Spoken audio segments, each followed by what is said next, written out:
तो जैसा कि लास्ट एपिसोड में हमने देखा था कि क्लाउड ड्रीम पवेलियन की मास्टर अपने कुछ साथियों के साथ ड्रैगन फॉल सिटी के लिए रवाना हो गई। वहीं दूसरी तरफ जिनमाओ का गोल्डन फॉक्स जियांगान का मुकाबला करने पहुंच चुका था। यहाँ पर इन दोनों में एक बहुत ही जबरदस्त फाइट हुई, मगर तभी मास्टर लियोजिन ने वहाँ आकर गोल्डन फॉक्स को खत्म कर दिया। हालांकि वो भी गोल्डन फॉक्स के पाम अटैक की वजह से बुरी तरह से घायल हो चुके थे और अब जियांगान हेवनली वुल्फ फॉल की तरफ रवाना हो गया।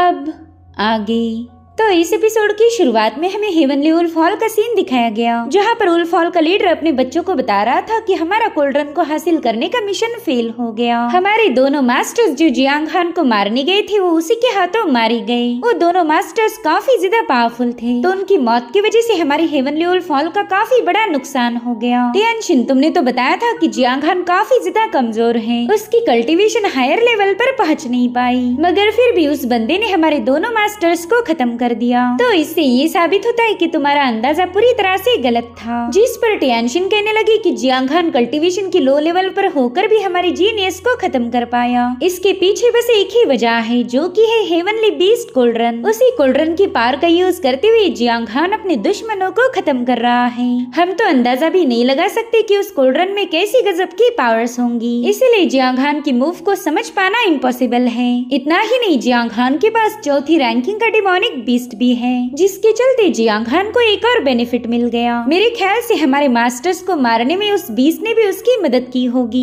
जो सुनकर वुल्फ हॉल का मास्टर कहने लगा कि जियांगान के पास खुद की कोई एबिलिटी नहीं, बस उसकी किस्मत अच्छी थी कि उसे हेवनली बीस्ट कोल्ड्रन मिल गई। लेकिन मैंने सुना था कि वो एक साथ ही 4-5 टेक्निक का यूज कर सकता। क्या तुम मुझे बता सकते हो कि ये एबिलिटी उसे कहाँ से मिली? जिस पर टियानशिन जवाब देते हुए बताने लगी कि शायद जियांगान ने कोल्ड्रन का यूज करना सीख लिया है। वो काफी अच्छे तरीके से उस हेवनली बीस्ट कोल्ड्रन की पावर का यूज कर रहा। जिस पर हॉल मास्टर कह रहा था कि अब तो ये कोल्ड्रन मुझे और भी ज्यादा इंटरेस्टिंग लग रही, कुछ भी करके हमें उस कोल्ड्रन पर कब्जा करना ही होगा। अगर वो एंशिएंट आर्टिफैक्ट हमारे हाथ लग गया तो हम पूरी दुनिया पर राज कर सकते। उतने में जिन अपने फादर को बता रहा था कि हॉल मास्टर लिन भी अपने पवेलियन से निकल चुकी है, वो सुबह होने तक यूराव वैली में पहुंच जाएगी। साथ ही मुझे ये भी खबर मिली थी कि वो अपने साथ बस 4 ही लोगों को लेके आई है, जो कि मेरे ख्याल से क्लाउड ड्रीम पवेलियन के सुप्रीम एल्डर्स होंगे। तो मैं चाहता हूँ कि हम यूराव वैली में ही उन पर अटैक कर दें। मगर हॉल मास्टर तो जिनके इस प्लानिंग में जरा भी इंटरेस्ट नहीं दिखा रहा था, तो तुरंत ही अपनी बड़ी सिस्टर टियानशिन को इशारा कर देता है, क्योंकि हॉल मास्टर टियानशिन की बातों पर ज्यादा यकीन करता था। तो टियानशिन तुरंत ही अपने फादर को बताने लगी कि हॉल मास्टर लिन का टारगेट है ड्रैगन फॉल सिटी पहुँचना, और उसे अच्छे से पता होगा कि हमने वहाँ पर कोई न कोई ट्रैप बिछा के रखा है, जिसके चलते ड्रैगन फॉल सिटी में आते ही वो लोग काफी ज्यादा अलर्ट रहेंगे। ऐसे में उन्हें ट्रैप करना मुश्किल हो जाएगा। लेकिन जब वो यूराव वैली से गुजरेंगे तब उन्हें उस इलाके पर जरा भी डाउट नहीं होगा, क्योंकि वो ड्रैगन फॉल सिटी से दूर है। उस वैली में उन पर अटैक होने की उन्हें बिल्कुल भी उम्मीद नहीं होगी, और इसी वजह से हम यूराव वैली में आते ही उन पर अटैक करने की प्लानिंग बना रहे, ताकि हमारे किए जाने वाले स्नेक अटैक से उन्हें बचने का कोई मौका ही ना मिले। अब ये आइडिया वुल्फ हॉल के मास्टर को भी काफी ज्यादा पसंद आया। और टियानशिन से कहता है कि जल्दी से टेलीपोर्टेशन फॉर्मेशन को एक्टिवेट करके सीधी जिनमाओ से मिलने चली जाओ। उसे बता दो कि उसने सुबह होने से पहले यूराव वैली निकलना चाहिए। उसी इलाके में हम हॉल मास्टर लिन और उसके साथियों पर अटैक करेंगे। जिनमाओ को बता देना कि उसने पूरी तैयारी के साथ आना है। इस बार वो हॉल मास्टर लिन हमारे शिकंजे से निकलनी नहीं चाहिए। जब तक वो खत्म नहीं होती तब तक मुझे सुकून नहीं मिलने वाला। तो टियानशिन भी अपने फादर की बात मानते हुए जिनमाओ से मिलने के लिए तैयार हो गई। वहीं पर वुल्फ हॉल के मास्टर ने अपने सेकंड सन को भी वहाँ पर समन कर लिया। वो बंदा वहाँ आते ही अपने फादर को ग्रीट करते हुए कहने लगा कि बताए आपका क्या हुक्म है। तो हॉल मास्टर उसे बताता है कि हमें हेवनली बीस्ट कोल्ड्रन को हासिल करना है, लेकिन उस जियांगान ने हमारे दोनों मास्टर्स को खत्म कर दिया। इसीलिए अब मैं चाहता हूँ कि तुम अपने छोटे भाई जिन के साथ जाकर उस जियांगान का मुकाबला करो, और याद रखना जियांगान को खत्म करते ही हेवनली बीस्ट कोल्ड्रन हासिल करके तुम्हें हॉल में वापस आना है। और अगर तुम दोनों इसमें फेल हो गए तो फिर तुम्हें मेरी पनिशमेंट को झेलना होगा। जिस पर वो बंदा कह रहा था, फादर आप बिल्कुल फिक्र ना करें, इस बार तो मेरे होते हुए हमारा फेल होने का कोई चांस ही नहीं। बस थोड़ी देर में मैं उस जियांगान की गर्दन काट कर आपके कदमों में पेश करूंगा। शायद उसका कटा हुआ सिर देखकर आपको सुकून मिल जाए। और अब सीन शिफ्ट होकर हम जियांगान को देख पाते हैं, जिसने कई सारे डिमोनिक बीस्ट के सिर काट दिए थे। जियांगान के स्ट्राइक के सामने वो डिमोनिक बीस्ट जरा देर भी टिक नहीं पा रहे थे। वहीं पर टियानियो जियांगान को बताने लगी कि मेरे ख्याल से हम हेवनली वुल्फ हॉल के इलाके में पहुंच चुके हैं। तो जियांगान तुरंत ही अपने डिमोनिक बीस्ट जो उनको बताने लगा कि अब यहाँ से आगे आगे का सफर थोड़ा सा भयानक होगा।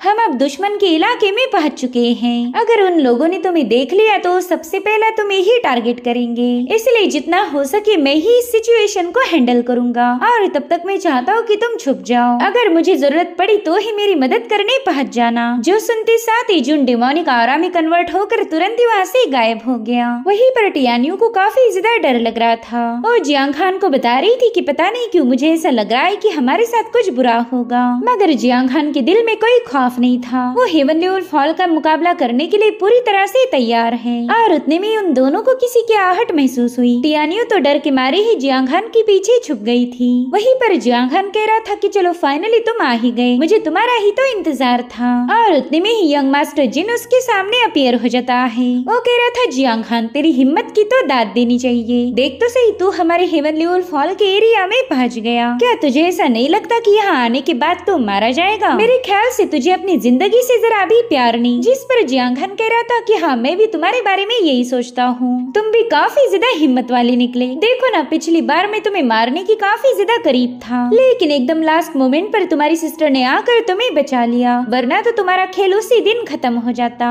तुम्हें अच्छे से पता है कि मैं तुम्हें आराम से मार सकता हूँ, लेकिन सब कुछ जानने के बावजूद भी तुम यहाँ पर मरने के लिए पहुँच गए, इसलिए तुम मुझसे बहुत बड़े हिम्मत वाले हो। इधर टियानियो एक पेड़ पर जाकर बैठ गई थी ताकि यहाँ से वो जियांग खान के फाइट के मजे ले पाए। वो जियांग खान से कह रही थी कि चलो जल्दी से इस बंदे का काम तमाम करो ताकि हम फटाफट से जाकर अपने दोस्तों को बचा पाए। वहीं पर यंग मास्टर जिन जियांग खान को बता रहा था कि आज मैं यहाँ पर तुम्हें खत्म करने नहीं आया, बल्कि मैं तो आया हूँ तुम्हारी डेड बॉडी कलेक्ट करने। तुम्हें खत्म करने का काम तो मेरा बड़ा भाई करेगा। और उतने में जियांग खान पर विंड ब्लेड से एक स्नेक अटैक हो गया, मगर जियांग खान ने वक्त रहते हुए बेंड होकर उस अटैक को डॉज कर लिया। उतने में ही जिन का बड़ा भाई वहाँ आकर अपनी रॉयल पावर को एक्टिवेट कर देता है। टियानियो तो इस स्नीक अटैक को देखकर काफी ज्यादा पैनिक हो गई। इधर जियांग खान भी समय रहते उसके अटैक को डॉज कर देता है और अब उसने भी जिन के भाई पर अपना एक जोरदार स्लैश अटैक रिलीज कर दिया। हालांकि उस बंदे ने भी उसे डॉज कर दिया था, जिसके चलते वहाँ पर एक जोरदार ब्लास्ट हो गया। जिन का भाई जियांग खान से कह रहा था कि तुम तो काफी ज्यादा इंटरेस्टिंग हो, तुम्हें खत्म करने में मुझे बहुत ज्यादा मजा आने वाला है। और इतना कहते साथ ही उस बंदे ने अपनी दोनों ब्लेड का यूज करते हुए जियांग खान पर अटैक कर दिया। वहीं पर जियांग खान भी अपनी रन पावर का यूज करते हुए उसके अटैक को काफी तेजी के साथ काउंटर कर रहा था। वो बंदा जियांग खान को बता रहा था कि इस इलाके को फेंगशुई गार्डन कहा जाता, जो कि अपनी खूबसूरती के लिए फेमस है। अब अगर ऐसी खूबसूरत सी जगह पर तुम्हारी कब्र बन जाए तो क्या ही कहने, तुम्हारी ग्रेव पर तो तरह तरह के फूल खिलेंगे। तब तक जियांग खान ने भी अपने बर्जर्क मोड को एक्टिवेट कर दिया था और फिर वो इवल स्माइल करते हुए इस बंदे से कहने लगा कि हाँ मैं भी यही सोच रहा हूँ। और फिर जियांग खान ने उस बंदे को काफी तेजी के साथ पीछे पुश कर दिया। यहाँ पर वो बंदा जियांग खान के हाथ तो बुरी तरह से घायल हो चुका था। ये सब देखकर तो यंग मास्टर जिन भी काफी ज्यादा हैरान था। वो अपने भाई को बताता है कि आप जियांग खान को हल्के में नहीं ले सकते, इस बंदे के पास ढेर सारी डिवाइन एबिलिटीज हैं, जिसका यूज करते हुए वो कई सारी मूव्स को एक साथ ही यूज कर पाएगा। साथ ही साथ वो अपनी पावर्स को एक ही सेकंड के अंदर कई गुना बढ़ा सकता है। वहीं पर जियांग खान उस बंदे से कह रहा था कि तुम्हें क्या लगा तुम्हारी ये 2 कौड़ी की ट्रिक मुझे खत्म कर पाएगी? बच्चे, अगर मुझे खत्म करना है तो तेरे बाप को यहाँ पर आना पड़ेगा। वहीं पर टियानियो जियांग खान से कह रही थी कि पता नहीं तुम इनके साथ टाइम पास क्यों कर रहे हो, जल्दी से इन्हें खत्म करो, मुझे काफी ज्यादा भूख लगी है। वहीं पर जिन का भाई अब काफी ज्यादा भड़क गया था। वो कह रहा था कि आज हेवनली बीस्ट स्क्वाड्रन तो मैं तुझसे छीन के रहूंगा। इतना ही नहीं, मैं तेरी ऐसी हालत करूंगा कि तुझे दफनाने के लिए कुछ भी बाकी ना रहे। और उसी वक्त उस बंदे ने अपने डिवाइन पावर्स को एक्टिवेट कर दिया। यंग मास्टर जिन तो उसकी इस डिवाइन एबिलिटी को देखकर ही खुश हो गया। वो कह रहा था कि जियांग खान अब तो तू गया काम से। वेल, इस टेक्निक को 10,000 डिसोलेशंस गॉड स्लेयर कहा जाता था। और अब उस बंदे ने जियांग खान पर हमला कर दिया। वहीं पर जियांग खान ने भी अपने tiger roars in the mountain technique का यूज करते हुए उस बंदे पर एक स्लैश अटैक रिलीज कर दिया, जिसके चलते उन दोनों मूव्स में एक जबरदस्त क्लैश होकर वहाँ पर कई सारे ब्लास्ट होने लगे। इनफैक्ट जिन का भाई भी बुरी तरह से घायल होकर पीछे की तरफ ढकेल चुका था। वो हैरान होकर कह रहा था कि मैं तो अपनी डिवाइन एबिलिटी का यूज करके भी इस जियांग खान का मुकाबला नहीं कर पा रहा। और अब जियांग खान अपनी शैडो स्टेप टेक्निक का यूज करते हुए बड़ी तेजी के साथ ईवल स्माइल करते हुए उस बंदे के करीब पहुंच गया। वो तो बस बार बार गायब होकर उस बंदे को काफी ज्यादा इरिटेट कर रहा था। साथ ही वो कहने लगा कि फेंग शुई गार्डन तो बहुत ही ज्यादा खूबसूरत है, तुम्हारी कब्र खुदवाने के लिए ये जगह एकदम परफेक्ट है। मीनवाइल जिन के भाई ने उस पर कई सारे हमले किए थे, मगर उसका एक अटैक भी जियांग हान को हिट नहीं कर पाता और अब जियांग हान सीधे जाकर उसके पीछे खड़ा हो गया था। तो अब उसे मारने के लिए यंग मास्टर जिन भी अपनी पावर को एक्टिवेट करने लगा। यहाँ पर उसने ड्राई वुल्फ सोल डिवावरर टेक्निक का यूज किया था, जिसके चलते कई सारे सोल डिवावरिंग डैगर सीधे जियांग हान की तरफ आगे बढ़ने लगे, मगर जियांग हान तो एकदम सही वक्त पर ही वहाँ से गायब हो गया, जिसके चलते जिन के सारे डैगर सीधे उसी की भाई की बॉडी में धस जाते हैं। वो सिर्फ अपने छोटे भाई को घूर के देख रहा था और वहीं पर यंग मास्टर जिन भी अपने भाई की ऐसी हालत देखकर काफी ज्यादा पैनिक हो गया। उसने तो कभी सोचा ही नहीं था कि वो जियांग हान की बजाय अपने ही भाई को घायल कर देगा और उतने में यंग मास्टर जिन के भाई वहीं पर मौत हो गई। वहीं पर जियांग हान कह रहा था कि तुम कितने बड़े कमीने हो यार, तुमने तो अपने ही भाई को मार दिया। वहीं पर यंग मास्टर जिन भी अब जियांग हान पर काफी ज्यादा भड़क गया था। वो अपनी पावर्स को एक्टिवेट करते हुए कहने लगा कि आज मैं तेरे हजारों टुकड़े कर दूंगा। कमीने कही कि तेरी वजह से मेरा बड़ा भाई मारा गया और वो भी मेरे ही हाथों। अब तो मैं तुझे जहन्नुम में जरूर पहुंचाऊंगा। लेकिन यंग मास्टर जिन उस पर कोई अटैक कर पाए इससे पहले जियांग हान ने अपने डिमोनिक बीस्ट जुन को बाहर बुला लिया। उस डिमोनिक बीस्ट के एक ही अटैक में जिन बुरी तरह से घायल होकर सीधे जियांग हान के कदमों में गिर चुका था। यहाँ पर वो जियांग हान से बदला लेना चाहता था, मगर उससे पहले ही वो भी मारा गया। उसकी बॉडी पूरी तरह से डिस्ट्रॉय हो चुकी थी, मगर उसी वक्त जियांग हान ने उसके ब्लड का यूज करते हुए सेलेस्टियल ट्रांसफॉर्मेशन टेक्निक को एक्टिवेट कर दिया। वेल ये टेक्निक जियांग हान को गोल्डन फॉक्स के मैनुअल से मिली थी। अब जैसे उसने जिन के ब्लड का यूज किया, वहाँ पर कई सारे स्पेल्स एक्टिवेट होकर जियांग हान की बॉडी को जिन की बॉडी में तब्दील कर देते हैं, यानी कि जियांग हान ने अब जिन का फॉर्म लिया था। साथ ही वो टियानियो से पूछ रहा था कि बताओ मैं कैसा लग रहा हूँ, जिस पर टियानियो एक्साइटेड होकर बताने लगी कि सेलेस्टियल शैडो ट्रांसफॉर्मेशन आर्ट तो काफी ज्यादा इम्प्रेसिव है। मैं हेवनली बीस्ट कोल्ड्रन की स्पिरिट होने के बावजूद भी तुम्हारी बॉडी में जियांग हान का कोई ट्रेस नहीं देख पा रही। जो भी तुम्हें देखेगा वो पूरी तरह से चकमा खा जाएगा, यानी कि तुम अब हेवनली वुल्फ हॉल को काफी अच्छे से उल्लू बना सकते हो। अब सीन शिफ्ट होकर हम टियानशिन को देख पाते जो कि जिनमाओ से मिलने पहुंच चुकी थी। तभी जिनमाओ आकर उसे बताने लगा कि हमारी दुश्मन हॉलमास्टर लिन तो अब ऑलरेडी ड्रैगन फॉल सिटी की तरफ रवाना हो चुकी। तुमने तो हॉलमास्टर लिन को खत्म करने पर अपना ध्यान देना चाहिए था, लेकिन तुम तो उसे छोड़कर हजारों मील दूर मुझसे मिलने आई हो। कहीं तुम्हारी प्लानिंग में कोई गड़बड़ी तो नहीं हो गई? जिस पर टियानशिन कह रही थी हाँ सीनियर आप ऐसा ही समझ सकते हो।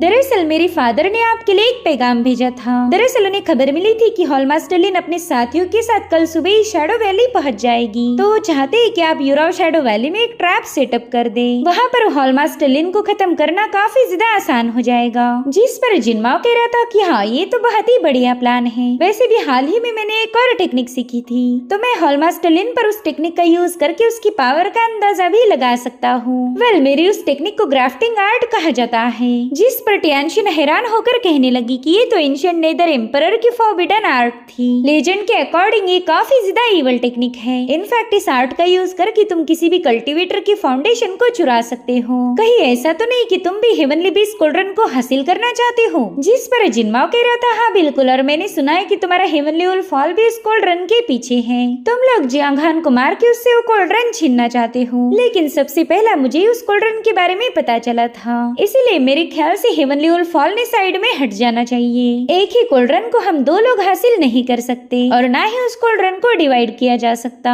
जो सुनकर टियानशिन उसे गुस्से में कहने लगी कि तुमने उस कोल्ड्रन के बारे में हमसे छुपा के रखा। तुम किसी भी कीमत पर जियांग हान को हमारे हाथ लगने नहीं देना चाहते थे। जिस पर जिनमाओ कहने लगा कि हाँ मैंने अपने मकसद को पूरा करने के लिए तुम्हारे हेवनली वुल्फ हॉल का यूज किया है। तुम तो मेरे लिए शतरंज के बस कुछ प्यादे हो। उस कोल्ड्रन पर मेरा हक है और इसीलिए तुम लोग उसे क्लेम नहीं करोगे। जो सुनते साथ ही टियानशिन ने गुस्से में आकर अपने पेपर ओरिगामी का यूज करते हुए जिनमाओ पर अटैक कर दिया। मगर जैसे ही जिनमाओ ने अपनी पावर्स को एक्टिवेट किया, वो सारे पेपर ओरिगामी अपनी एक ही जगह जगह पर रुक गए। जिनमाओ से कह रहा था कि अगर तुम मेरे सामने बहसबाजी नहीं करती तो शायद मैं तुम्हें जिंदा छोड़ देता, और फिर उसने एक ही सेकंड के अंदर टियानशिन के अटैक को डिस्ट्रॉय कर दिया। लेकिन टियानशिन ने अभी तक हार नहीं मानी थी। वो एक बार फिर से जिनमाओ पर हमला करने के लिए रवाना हो जाती है, लेकिन जैसे जिनमाओ ने अपना पाव पटका, टियानशिन तुरंत ही काफी पीछे पुश हो गई। अब तक तो इस बंदी को अकल आ चुकी थी कि वो जिनमाओ को मार नहीं पाएगी, इसलिए वो काफी ज्यादा पैनिक होकर जिनमाओ से कहने लगी कि प्लीज मुझे खत्म मत करो, मैं अपने हेवनली वुल्फ फॉल की सारी प्रॉपर्टी तुम्हें देने के लिए तैयार हूँ। इतना ही नहीं, तुम मुझे अपनी कॉन्क्यूबाइन भी बना सकते हो ताकि मैं जिंदगी भर तुम्हें सर्व करूंगी।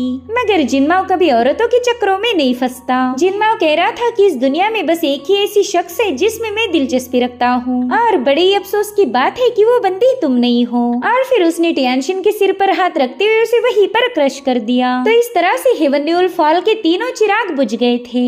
दो को तो जियांग हान ने निपटाया और तीसरे को जिनमाओ ने। और इसी के साथ एपिसोड यहीं पर एंड हो जाता है। Thank you so much for watching. Bye bye, take care.